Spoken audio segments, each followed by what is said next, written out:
जिस व्यक्ति में सफलता के लिए आशा और आत्मविश्वास होता है, जिस व्यक्ति में सफलता के लिए आशा और आत्मविश्वास होता है, वही व्यक्ति एक दिन उच्च शिखर तक पहुंचता है। हेलो फ्रेंड्स, जिंदा होना आप सभी। टुडेस फैक्ट्स में आज हम बात करेंगे बिल गेट्स की सक्सेस स्टोरी की। यदि आप गरीबी में जन्मे हैं तो यह आपकी गलती नहीं, बल्कि अगर आप गरीबी में मर जाते हैं तो यह आपकी सबसे बड़ी गलती है। क्योंकि जब आपके हाथ में पैसा होता है तो आप भूल जाते हैं कि आप कौन हैं, पर जब आपकी जेब खाली होती है या आपके हाथ में पैसा नहीं होता तो पूरा संसार भूल जाता है कि आप कौन हैं। ऐसी मोटिवेशनल बातें और लोगों को इंस्पायर करने वाले आज के टाइम पर दुनिया के दूसरे सबसे रिचेस्ट पर्सन, जिसकी नेटवर्थ तकरीबन 107 बिलियन डॉलर है, the one and only Bill Gates. ये हर एक मिनट में तकरीबन 15 लाख रुपए से ज़्यादा कमाते हैं। कहा जाता है कि अगर बिल गेट्स का खुद का अपना देश होता तो वह 37 नंबर का दुनिया में सबसे अमीर देश होता। और यह भी कहा जाता है कि बिल गेट्स हर व्यक्ति को अपने संपत्ति का बराबर हिस्सा दें तो हर इंसान के हिस्से में तकरीबन 5,000 रुपये आएंगे। बिल गेट्स बचपन से ही इतने अमीर नहीं थे, बल्कि अपनी काबिलियत के दम पर उन्होंने इस मुकाम को हासिल किया। तो क्या थी इनकी लाइफ की जर्नी, तो चलिए शुरू करते हैं। बिल गेट्स का जन्म 28 अक्टूबर 1955 को Seattle, Washington, United state of America में हुआ। इनका पूरा नाम विलियम हेनरी गेट्स है, पर लोग इन्हें बिल गेट्स के नाम से ही पहचानते हैं। इनके फादर विलियम हेनरी गेट्स, जो कि एक लॉयर थे, और माँ मैरी मैक्सवेल गेट्स थी। यदि एजुकेशन की बात की जाए तो इनका एडमिशन लेक साइड स्कूल में करा दिया गया, जो कि सिएटल में मौजूद उस समय का सबसे पॉपुलर स्कूल माना जाता था। ये बचपन से ही पढ़ाई में काफ़ी होशियार थे, पर इनका इंटरेस्ट सबसे ज़्यादा कंप्यूटर में था। इनमें बचपन से ही कुछ नया जानने और नया सीखने की एक अलग सी ही भूख रहा करती थी। ये अपने ज़्यादातर वक्त लाइब्रेरी में बुक पढ़ते हुए निकाल देते थे। 1969 में इनके स्कूल लेक साइड में एक सिएटल नाम की कंपनी ने अपने कंप्यूटर स्टूडेंट को दिए ताकि वे कुछ नया जान सके व सीख सके। जब यह बात इन्हें पता चली तो समय बर्बाद किए बिना ही इन्होंने अपना एडमिशन कंप्यूटर क्लास में करवा लिया, क्योंकि इन्हें हमेशा से क्यूरियोसिटी रहती कि आखिर यह कंप्यूटर काम करते कैसे हैं। यह बात सीखने के लिए गेट्स अपना ज़्यादातर समय कंप्यूटर लैब में बिताने लगे। तभी एक दिन कंप्यूटर लैब में इनकी मुलाकात पॉल एलन से हुई, जिनका जन्म 21 जनवरी 1953 को हुआ था, यानी कि ये गेट्स से महज 2 साल छोटे थे। हालांकि इन दोनों की थिंकिंग बहुत डिफरेंट थी। जहां एलन बहुत शांत स्वभाव के थे, वहीं गेट्स इतने शांत नहीं रह सकते। पर एक बात जो इन दोनों की गहरी दोस्ती की वजह बनी, वो थी कंप्यूटर को लेकर इन दोनों की रुचि।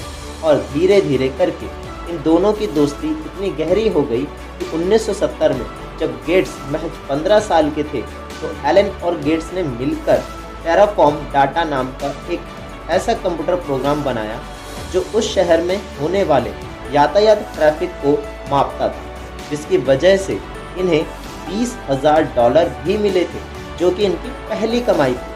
मतलब सोचने वाली बात है कि महज 15 साल की एज में जब बच्चे और हम सभी स्कूल की बुक्स पढ़ते हैं, तब इन्होंने कमाना शुरू कर दिया था। आपको जानकर हैरानी होगी कि अपने हाई स्कूल में गेट्स ने 1600 में से 1590 अंक प्राप्त किए थे, और इनके पेरेंट्स हमेशा से चाहते थे कि ये पहले अपनी पढ़ाई पूरी करें और अपना करियर लॉ में बनाएं, जिसके लिए इनका एडमिशन हार्वर्ड यूनिवर्सिटी में करा दिया गया। इन्होंने हमेशा से अपने पेरेंट्स की बात की रिस्पेक्ट की, लेकिन इनका सपना तो कुछ और ही था।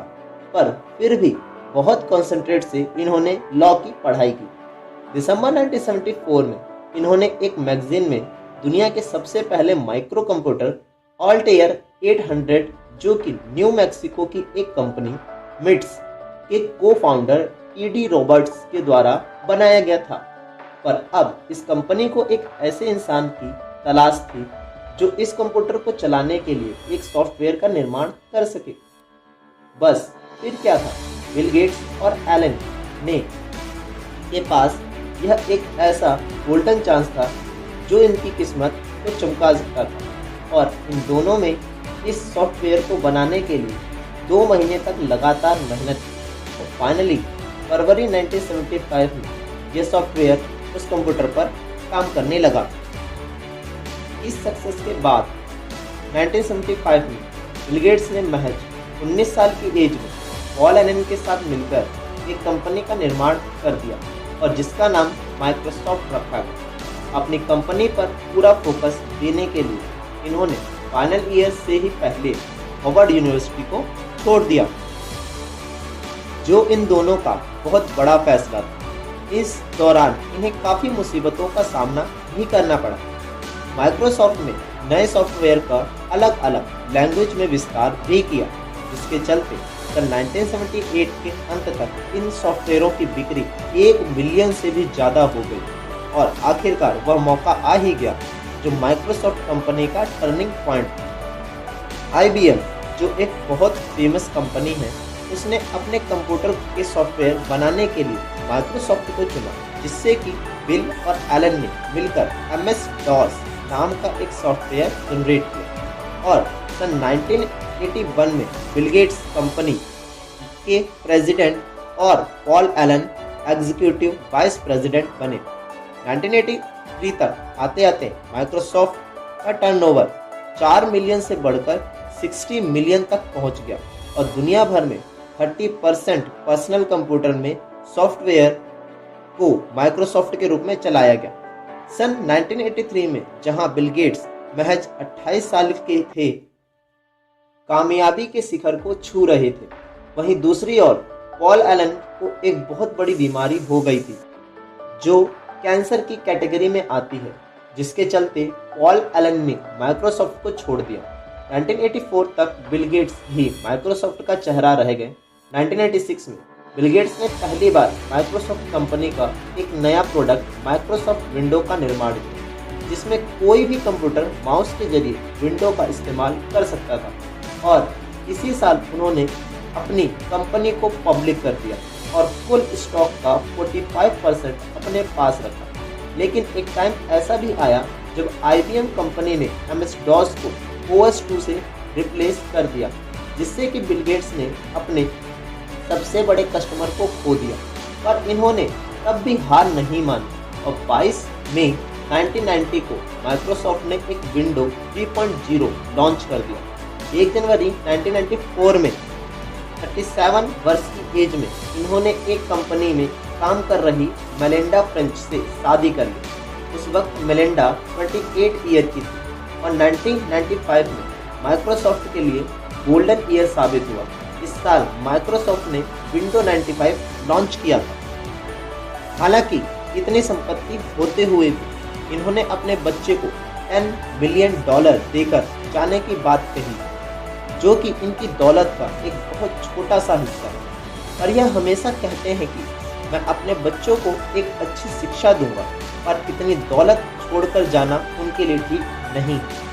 बिल गेट्स अपनी वाइफ मेलिंडा गेट्स के साथ एक NGO जिसका नाम the bill and Melinda Gates foundation है चलाते हैं। इनकी कंपनी में हमें ज़्यादातर लोग आलसी ही मिलेंगे। इसके पीछे भी गेट्स एक स्ट्रैटेजी फॉलो करते हैं, क्योंकि इनका मानना है कि एक कठिन काम को करने के लिए मैं एक आलसी इंसान को ही चुनूंगा, क्योंकि वह आलसी इंसान उस काम को करने का कोई ना कोई आसान तरीका ढूंढ ही लेगा।